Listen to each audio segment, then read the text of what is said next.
آج کے دور تو سائنس کا دور ہے، آج کا دور تو تھیوریز اور لاجکس اور بڑی بڑی ایجادوں کا دور ہے جناب۔ ٹریول بڑا فاسٹ ہو گیا، بندہ صبح کہیں ہوتا ہے، شام کہیں ہوتا ہے، ایک دن پہلے کسی اور ملک میں ہوتا ہے، دوسرے دن کسی اور ملک میں ہوتا ہے، مہینوں کا سفر گھنٹوں میں ہو گیا، اب چاند پر پہنچنے کی باتیں ہیں۔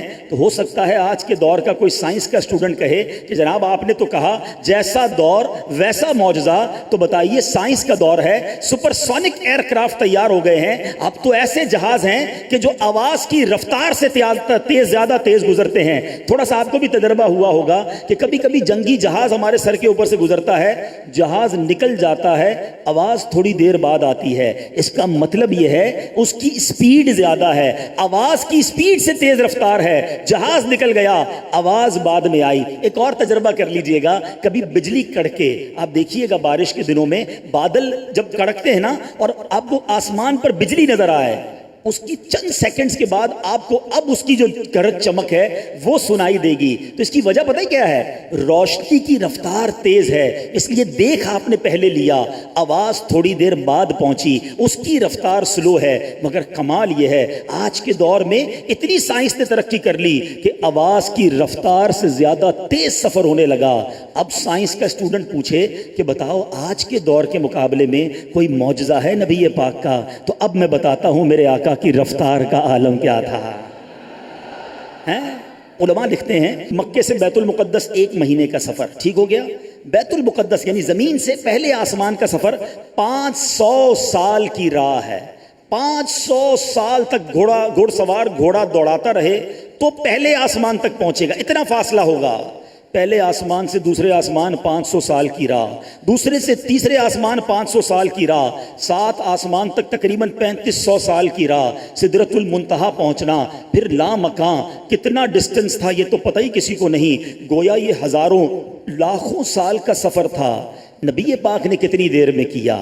روایتوں میں آتا ہے، آپ نے دیکھا ہوگا میٹھے اسلامی بھائیو، جب آپ کبھی سردی میں اپنے بستر سے اٹھتے ہیں تو بستر تھوڑی دیر تک چند سیکنڈ تک گرم رہتا ہے، اس کے بعد نارمل ہو جاتا ہے۔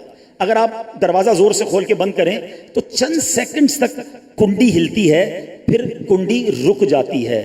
علماء لکھتے ہیں، سیرت نگاروں نے لکھا، آقا یہ سارا سفر کر کے جب واپس آئے کنڈی ابھی ہل رہی تھی، بستر ابھی بھی گرم تھا۔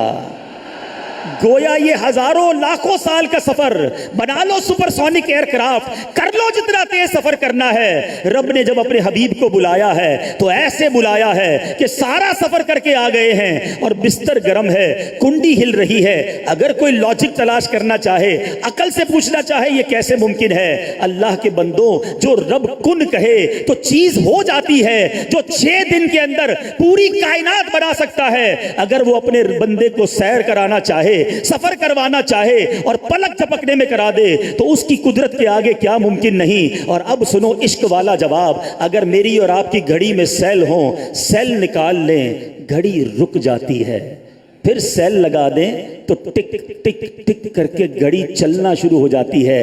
عشق والوں کا جواب یہ ہے، آقا تو جانے جہان ہے نا، کائنات کی جان ہے نا، جب جان ہی چلی گئی تھی تو کائنات رک گئی تھی، آقا تشریف لائے، کائنات نے پھر چلنا شروع کر دیا۔